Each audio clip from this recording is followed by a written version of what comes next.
अस्सलाम वालेकुम। आज हम नोमेनक्लेचर ऑफ अल्केन्स करेंगे। सीरीज में हम सारी नोमेनक्लेचर स्टार्ट करेंगे। अल्केन से आगे जितने भी ऑर्गेनिक कंपाउंड्स की नोमेनक्लेचर हैं, तो मैं आपको नोमेनक्लेचर की एक एक कंप्लीट डिटेल कराऊंगी, सारे रूल्स बताऊंगी। इसके अलावा मैं आपको प्रैक्टिस प्रॉब्लम्स भी कराऊंगी ताकि आपको जो है नोमेनक्लेचर के ऊपर पूरी ग्रिप आ जाए। क्योंकि अगर आपको नोमेनक्लेचर के ऊपर पूरी ग्रिप आ जाए तो आपके लिए ऑर्गेनिक केमिस्ट्री आसान हो जाती है। क्योंकि जहाँ भी ऑर्गेनिक कंपाउंड्स के नेम दिए हों, स्ट्रक्चर मेंशन नहीं होते, तो अगर आपको नोमेनक्लेचर आए तो आप उस नेम से क्या है उसका स्ट्रक्चर भी, उसका जो है स्ट्रक्चर फार्मूला भी खुद बना सकते हैं। तो ठीक है, आज हम नोमेनक्लेचर ऑफ अल्केन से स्टार्ट करेंगे। पहले जो है इनके कॉमन नेम्स होते थे ऑर्गेनिक कंपाउंड्स के, लेकिन वो कॉमन नेम्स जो है हमारे लिए जो है फ़ायदेमंद साबित नहीं हुए, क्योंकि उससे इनका जो स्ट्रक्चर जो है प्रिडिक्ट करना बड़ा मुश्किल हो जाता था। तो फिर क्या हुआ, आईयूपेक इसके रूल्स बनाए गए। आईयूपेक क्या है? International union of pure and applied chemistry. ठीक है, अब जो है ऑर्गेनिक कंपाउंड्स की आईयूपेक नोमेनक्लेचर जो है हम उसको फॉलो करते हैं। हर ऑर्गेनिक कंपाउंड को इसी इसी के रूल्स के तहत क्या है नेम दिया जाता है। तो आज हम नोमेनक्लेचर ऑफ अल्केन से स्टार्ट करते हैं। अल्केन्स को नेम देने के क्या रूल हैं? ठीक है, तो इसका रूल नंबर 1 से हम स्टार्ट करते हैं। पिछली वीडियो में जिस तरह हमने कार्बन चेन को नेम देने का तरीका देख लिया था कि एक कार्बन और दो तीन, तो उनको हमने किस तरह नेम देने हैं। तो अब यहाँ अल्केन्स को नेम देने का तरीका ये, आपके पास जो कार्बन चेन है, आपने सबसे पहले क्या करना है, लॉन्गेस्ट चेन को सिलेक्ट करना है। लॉन्गेस्ट चेन को आपने सिलेक्ट करना है। अगर आपके पास चेन है, ये चेन है, इसमें तो आपके पास अंडरस्टूड बात है कि आपको जो है यही चेन जो है सिलेक्ट करनी पड़ेगी। इसमें लॉन्ग स्मॉल की तो कोई बात ही नहीं है। लेकिन अगर आपके पास चेन कुछ इस तरह से दी गई है, जिस तरह के आपके पास चेन दी हो, ये एक कार्बन आ गया, ये दूसरा आ गया, ये तीसरा, ये चौथा और ये पांचवा, और यहाँ से थर्ड कार्बन के साथ आगे फर्दर और कार्बन अटैच। अब आपके पास दो रूट बन जाते हैं। यहां से अगर आप चलें तो 1 2 3 4 5, एक रूट तो आपका जो है जनाब ये बन जाता है। इसके अलावा अगर आप चले 1 2 3 4 5 6, एक रूट में आपके पास 5 कार्बन बन रहे हैं, एक रूट में आपके पास जो चेन है वो 6 कार्बन वाली बन रही है। तो अब आप कौन सा रूट सिलेक्ट करेंगे? रूल नंबर 1 आपके पास यही है कि आपने हमेशा लॉन्गेस्ट चेन सेलेक्ट करनी है। तो अब आपके पास जो ये वाला रूट है, इसको आप सिलेक्ट नहीं करोगे, बल्कि आप जो है रूट सेलेक्ट करेंगे ये वाला। ऐसा रूट सिलेक्ट करेंगे जिसमें आपके पास लॉन्गेस्ट चेन आए। ठीक है, अब ये जो चीजें बच जाती हैं ये एज अ सब्स्टिट्यूएंट एक्ट करती हैं। ठीक है, सब्स्टिट्यूएंट क्या होता है? एक एटम या ऐसा ग्रुप ऑफ एटम जिसको हम मेन चेन के साथ अटैच करते हैं, ठीक है, वो एज अ सब्स्टिट्यूएंट कहलाता है। अब ये यहाँ पे एज अ सब्स्टिट्यूएंट जो बाकी कार्बन बच जाते हैं चेन से हट के, वो सब्स्टिट्यूएंट के तौर पे एक्ट करते हैं। रूल नंबर 1 आपको समझ आ गया कि आपने क्या है लॉन्गेस्ट चेन सिलेक्ट करनी है। अब मैं एक चेन बनाऊंगी और वहीं से क्या है आपको सारे रूल्स करवाती जाऊंगी। अब हम अपने सिलेबस के मुताबिक एक चेन ले लेते हैं, जिस तरह के हमारे पास है CH3 CH2 CH2 CH2 CH और फिर CH3। 1 2 3 4 5 6 कार्बन की चेन है, और यहाँ पे हमारे पास क्या है एक और सब्स्टिट्यूएंट अटैच है। अच्छा जी, अब इस चेन को आपने सेलेक्ट कैसे करना है? लॉन्गेस्ट चेन किस तरह सेलेक्ट करेंगे? आप अगर करते हैं 1 2 3 4 5 6, एक तरीका तो आपके पास ये हो गया कि आप ऐसे सेलेक्ट कर लें 1 2 3 4 5 6, ये दोनों रूट से आपके पास क्या है एक जितनी चेन बनेगी। तो अब आप दोनों तरफ से सिलेक्ट कर लेते हैं। ये सपोज किया आपने जो है एक चेन सेलेक्ट कर ली, ठीक है। 6 कार्बन वाली चेन को आपको क्या पता है, हेक्सेन कहते हैं, क्योंकि 6 कार्बन है इसमें, तो इस चेन को हम हेक्सेन कहेंगे। अब बच गई ये चीज, ये चीज क्या है? ये चीज आपका सब्स्टिट्यूएंट कहलाएगी। 6 कार्बन वाली चेन को क्या कहते हैं? हेक्सेन कहते हैं। पहला रूल हो गया कि आपने लॉन्गेस्ट चेन सेलेक्ट करनी है। दूसरा रूल क्या है आपके पास, वो कहते हैं कि अब आपने कार्बन चेन को नंबर देने हैं। ये जो कार्बन की पोजीशंस हैं इनको हमने अब नंबर देना है। नंबर आपने इस तरह देना है कि जो भी आपके पास सब्स्टिट्यूएंट अटैच होता है, सब्स्टिट्यूएंट को क्या मिले, स्मॉलेस्ट नंबर मिले। सब्स्टिट्यूएंट को आपने स्मॉलेस्ट नंबर देना है। ये है हमारे पास क्या, रूल नंबर 2। अब आप इसको क्या है, नंबर किस तरह देंगे, अगर आप यहां से नंबर देते हैं 1 2 3 तो ये 5 पोजीशन पे आएगा सब्स्टिट्यूएंट। अगर आप इस तरफ से नंबर देते हैं तो ये पोजीशन नंबर 2 पे आएगा। ये देखिए 1 2 3 4 5 6, इस तरह से आपके सब्स्टिट्यूएंट को क्या है, पोजीशन नंबर 2 मिलेगी। रूल नंबर 2 क्लियर हो गया कि सब्स्टिट्यूएंट को हमने क्या देना है, स्मॉलेस्ट नंबर देना है। रूल नंबर 3 क्या है हमारे पास, अच्छा जी, रूल नंबर 3 हमारे पास ये है कि जो आपके पास सब्स्टिट्यूएंट की पोजीशन है उसको आपने जो है चेन के नेम से पहले लिखना है।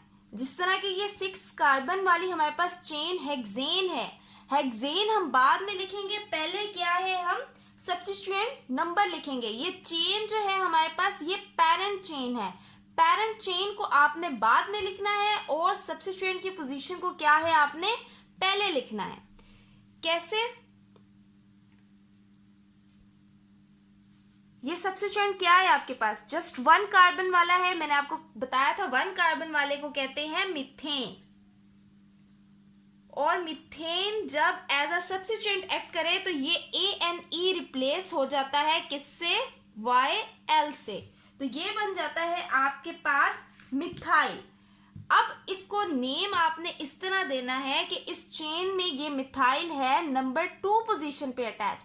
सबसे पहले आप लिखेंगे 2, ठीक है, 2 लिख लिया। अब 2 पे क्या है, मिथाइल मौजूद है। 2 और मिथाइल के दरमियान आप छोटा सा हाइफन डालेंगे, ये इस तरह एक छोटी सी स्लैश, एक हाइफन होता है, ये डालेंगे और लिखेंगे मिथाइल। 2 मिथाइल लिख लिया, सब्स्टिट्यूएंट आ गया। अब आपने पेरेंट चेन का नाम देना है। आपके पास पेरेंट चेन कौन सी है, हेक्सेन, 2 मिथाइल हेक्सेन, ठीक है। हमारे पहले 3 रूल क्लियर हो गए कि आपने लॉन्गेस्ट चेन सेलेक्ट करनी है, सब्स्टिट्यूएंट को स्मॉलेस्ट नंबर देना है, नेम देने का तरीका क्या है, पहले सब्स्टिट्यूएंट का नेम लिखना है, बाद में पेरेंट चेन का नाम लिखना है। सब्स्टिट्यूएंट का नेम आपने पहले उसका नंबर लिखना है, फिर जो सब्स्टिट्यूएंट है उसके दरमियान एक छोटी सी हाइफन डालनी है, सब्स्टिट्यूएंट लिखना है, और फिर क्या है, पेरेंट चेन का नेम लिखना है। यहां तक आपके पास ये 3 रूल हो गए। अब चलते हैं रूल नंबर 4 की तरफ। रूल नंबर 4, रूल नंबर 4 क्या है आपके पास, वो कहते हैं कि अगर आपके पास एक ही चेन में 2 या 2 से ज्यादा 3 जितने भी सब्स्टिट्यूएंट मौजूद हैं, अब उन सब्स्टिट्यूएंट को आपने नेम किस तरह देना है,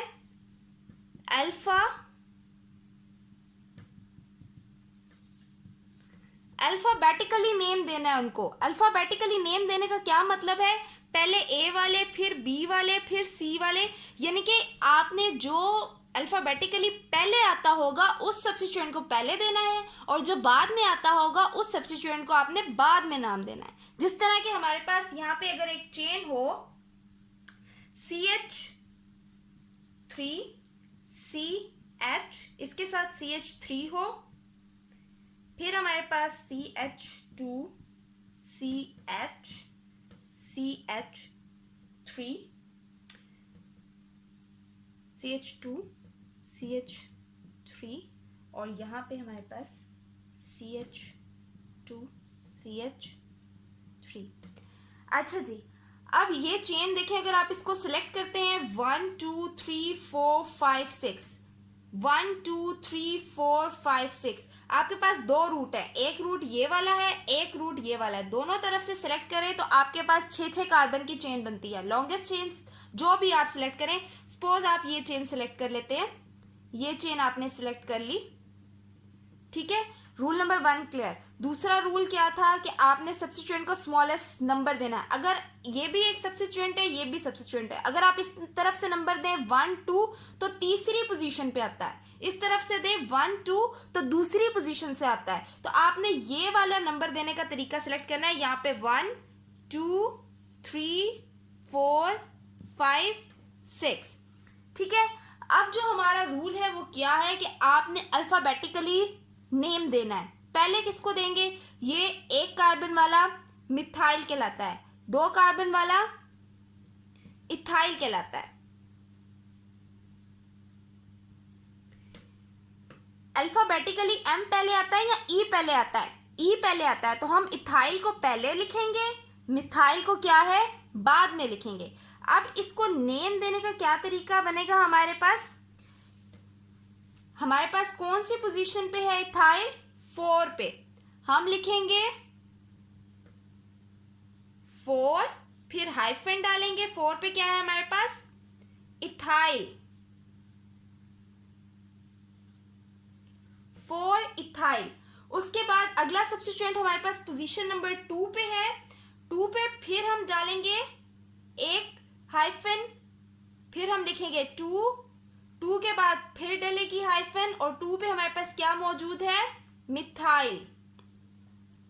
2 पे क्या है? मिथाइल। 4 इथाइल, 2 मिथाइल, और सबसे एंड पे अब पेरेंट चेन आएगी। पेरेंट चेन हमारे पास क्या है? हेक्सेन। 4 ethyl, 2 methyl, hexane. ये हमारा क्या है? रूल नंबर 4 कि आपने जो है सब्स्टिट्यूएंट्स को, आपके पास जो ये सब्स्टिट्यूएंट था, एक ये सब्स्टिट्यूएंट था, इनको अल्फाबेटिकली आपने क्या है? नेम देना है। तो यहाँ पे आपके पास क्या है? रूल नंबर 4 क्लियर हो गया। अब चलते हैं रूल नंबर 5 की तरफ। रूल नंबर 5 क्या है? वो कहते हैं अगर आपके पास एक ही कार्बन पे 2 सब्स्टिट्यूएंट अटैच हो जाएं, तो वहां पे आपने इसको नेम किस तरह देना है? कार्बन के नंबर को 2 दफा आप लिखेंगे। किस तरह? जिस तरह हमारे पास ये एक कार्बन की चेन मौजूद है, आप यहां से अगर नंबर देते हैं 1 2 3 तो ये 4th नंबर पे आती है। यहां से देंगे 1 2 3, ये आपने कर ली एक चेन सेलेक्ट, ठीक है। अब इसको नंबर आपने इस तरफ से दे दिया 1 2 3 4 5 6। अब देखिए तीसरी जो कार्बन है, तीसरी कार्बन पे ही 2 सब्स्टिट्यूएंट मौजूद हैं। एक ये पड़ा है मिथाइल और एक ये पड़ा है इथाइल। अब आपने इसको नेम किस तरह देना है? दोनों डिफरेंट है, एक मिथाइल है एक इथाइल है, तो इसको नेम आपने अल्फाबेटिकली पहले किस तरह देना है? आप लिखोगे 3 पोजीशन पे हमारे पास क्या मौजूद है? 3 इथाइल, ठीक है। फिर हाइफन डालोगे और 3 पे ही क्या मौजूद है हमारे पास? मिथाइल। और पेरेंट चेन आपकी क्या है? हेक्सेन। पेरेंट चेन आपकी क्या है? हेक्सेन, ठीक है। जब आपके पास 2 डिफरेंट सब्स्टिट्यूएंट एक ही कार्बन पे आ जाए, तो आपने कार्बन का नेम जो है वो 2 दफा कार्बन नंबर इंडिकेट करना है कि 3 पे ही इथाइल है हमारे पास, 3 पे ही मिथाइल है, यानी कि एक कार्बन पे ही आपके पास क्या है? 2 सब्स्टिट्यूएंट क्या है? अटैच हो चुके हैं, ठीक है। इसके बाद जो हमारे पास अगला रूल आता है, रूल नंबर 6। रूल नंबर 6 अगर मैं आपको इसी एग्जांपल से समझाऊं कि रूल नंबर 6 में वो ये बात करते हैं कि अगर आपके पास एक ही कार्बन पे, अब जिस तरह यहाँ पे एक ही कार्बन पे 2 सब्स्टिट्यूएंट थे लेकिन डिफरेंट थे, लेकिन अब अगर एक ही कार्बन के ऊपर आपके पास सेम सब्स्टिट्यूएंट आ जाएं, तो उनको आपने अब नेम किस तरह देना है? जब एक ही कार्बन पे 2 एक जैसे सब्स्टिट्यूएंट आ जाए, तो आप प्रीफिक्स यूज करते हैं। प्रीफिक्स डाई होता है 2 के लिए, ट्राई होता है 3 के लिए, और टेट्रा होता है 4 के लिए। अब आप प्रीफिक्स यूज करेंगे डाई, ट्राई और टेट्रा, ठीक है। इसको अब नेम किस तरह देना है? आपने इसको नेम देने का आपके पास तरीका ये होगा नेम आप वही 2 दफा कार्बन का नंबर इंडिकेट करोगे, लेकिन किस तरह आप लिखेंगे, 3 कॉमा डालेंगे, 3 और 3। पहले हम वो डालते थे हाइफन, लेकिन वो नंबर और अल्फाबेट के दरमियान आता था। अब 3 और 3 आ रहा है, साथ में हम इसके फिर डालेंगे क्या, ये छोटी सी हाइफन। और अब मिथाइल 2 दफा है तो हम लिखेंगे 3 डाई मिथाइल, 3 डाई मिथाइल। और क्या लिखेंगे, हेक्सेन।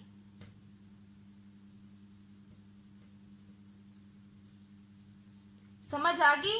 अगर 3 दफा होता तो हम 3 ट्राई मिथाइल लिखते। ठीक है, अब जब दो एक जैसे सब्स्टिट्यूएंट एक कार्बन पे आ जाए तो आपने ये प्रीफिक्स यूज करने हैं डाई, ट्राई और टेट्रा वाले। लेकिन ये गलती नहीं करनी कि आपने नंबर 1 दफा शो किया है, 2 दफा है तो नंबर आप 2 दफा ही लिखोगे। ये नहीं होता कि 1 दफा आपने 3 लिख दिया तो 3 डाई मिथाइल, नहीं जी, 3 हाइफन डाई मिथाइल, इस तरह लिख के आपने क्या है, इस चेन को नेम देना है। तो ये आपका क्लियर हो गया रूल नंबर 6। रूल नंबर 6 भी आपका क्लियर हो गया। अब चलते हैं रूल नंबर 7 की तरफ। रूल नंबर 7 आपके पास ये है कि अगर आपके पास एक ही चेन में 2 रूट एक जितने पॉसिबल हो, एक जितनी चेन बने, जिस तरह की आपके पास ये चेन है 1 2 3 4 5 6 7, यहाँ से 7 की बन रही है, और यहाँ से 1 2 3 4 5 6 7, यहाँ से भी 7 की बन रही है, दोनों चेन एक जैसी बनती हैं। तो वो कहते हैं आपने ऐसा रूट सेलेक्ट करना है जिसमें मैक्सिमम नंबर ऑफ सब्स्टिट्यूएंट आपके पास आए। सपोज अगर आप ये रूट सेलेक्ट कर लेते हैं, मैं हल्के से डॉट्स लगा के आपको बताती हूँ, अगर आप ये वाला रूट सेलेक्ट करते हैं तो यहाँ पे आपके पास जो सब्स्टिट्यूएंट बनेंगे वो एक ये बनेगा और एक ये वाला पूरा सब्स्टिट्यूएंट बनेगा, 2 बनते हैं। लेकिन अगर जो है आप रूट सेलेक्ट करते हैं ये वाला, ठीक है, अगर आपने ये वाला रूट सेलेक्ट किया है तो आपके पास 1 2 3 4 सब्स्टिट्यूएंट बनते हैं। तो आपने ऐसा रूट सेलेक्ट करना है जिसके अंदर आपके पास मैक्सिमम नंबर ऑफ सब्स्टिट्यूएंट आए। तो इस चेन को नंबर आप किस तरफ से दोगे, अगर यहाँ से देंगे 1 2 तो तीसरे नंबर पे आएगा सब्स्टिट्यूएंट, तो हम यहाँ से देंगे जहाँ पे स्मॉलेस्ट नंबर मिलेगा सब्स्टिट्यूएंट को, 1 2 3 4 5 6 और 7। अच्छा जी, अब सब्स्टिट्यूएंट को नेम देने का तरीका, अब 2 पे मिथाइल है, 3 पे भी मिथाइल है, और ये 5 पे भी मिथाइल है, और 4 पे 3 कार्बन वाला प्रोपेन, इसका बन गया क्या सब्स्टिट्यूएंट, प्रोपाइल। प्रोपाइल जब स्ट्रेट चेन में आए तो उसके साथ एन लगाते हैं, एन का मतलब होता है वो स्ट्रेट चेन में आ रहा है, देखिए ना सीधी चेन है, एन प्रोपाइल। ठीक है, अब इसको अल्फाबेटिकली हमने नेम देना है। अब आप देखें मिथाइल बनता है एम से और प्रोपाइल बनता है पी से, तो किसको पहले हम नेम देंगे, मिथाइल पहले आएगा, प्रोपाइल बाद में आएगा। ठीक है, क्लियर है ये बात। अब इसको नेम किस तरह देना है, हमने, हमारे पास 3 जगह पे मिथाइल मौजूद है, 2 3 एंड 5, तो आप किस तरह नंबर लिखेंगे, आप लिखेंगे 2 3 एंड 5, 2 3 5, फिर हाइफन डालेंगे। अब मिथाइल कितनी दफा है, 3 दफा, तो आप लिखेंगे ट्राई, 2 3 5 ट्राई मिथाइल। ठीक है, 2 3 5 ट्राई मिथाइल आ गया, फिर हाइफन आएगी, फिर 4 पोजीशन पे क्या मौजूद है, 4 पोजीशन पे हमारे पास जी है एन प्रोपाइल, और हमारे पास फिर पैरेंट चेन कौन सी है, 7 कार्बन वाली है, तो 7 कार्बन वाली चेन को क्या कहते हैं, हेप्टेन कहते हैं। 2 3 5 trimethyl 4 n propyl heptane. तो ये है हमारा रूल नंबर 7 कि आपने उस चेन को नेम किस तरह देना है। अब चलते हैं अपने लास्ट रूल की तरफ। रूल नंबर 8 क्या है, वो कहते हैं रूल नंबर 8 में अगर आपके पास नंबरिंग दोनों तरफ से पॉसिबल हो, अगर आप यहाँ से नंबर दें 1 तो दूसरे नंबर पे सब्स्टिट्यूएंट आता है, यहाँ से नंबर दे 1 तो यहाँ भी दूसरे नंबर पे क्या आता है, सब्स्टिट्यूएंट आता है। तो वो कहते हैं कि अगर दोनों तरफ से नंबरिंग आपके पास पॉसिबल हो रही हो तो अब आपने क्या है, नंबर देने के बाद जो सब्स्टिट्यूएंट के नंबर आ रहे हैं कार्बन के, उन नंबर्स को ऐड करना है आपने। ऐड करने के बाद जिसका जो है सम जो है स्मॉलेस्ट आ रहा हो, सबसे कम आ रहा हो, उस तरफ नंबरिंग को आपने क्या करना है, प्रेफर करना है। अगर आप इस तरफ से नंबर दें तो 1 2 3 4 5 6, तो इसका सम आप करके देखें, दूसरे नंबर पे आ रहा है, तीसरे नंबर पे, पांचवे पे। तो आप करो 2 + 3 + 5, तो ये बन जाएगा आपके पास क्या, 5 6 7 8 9 और 10।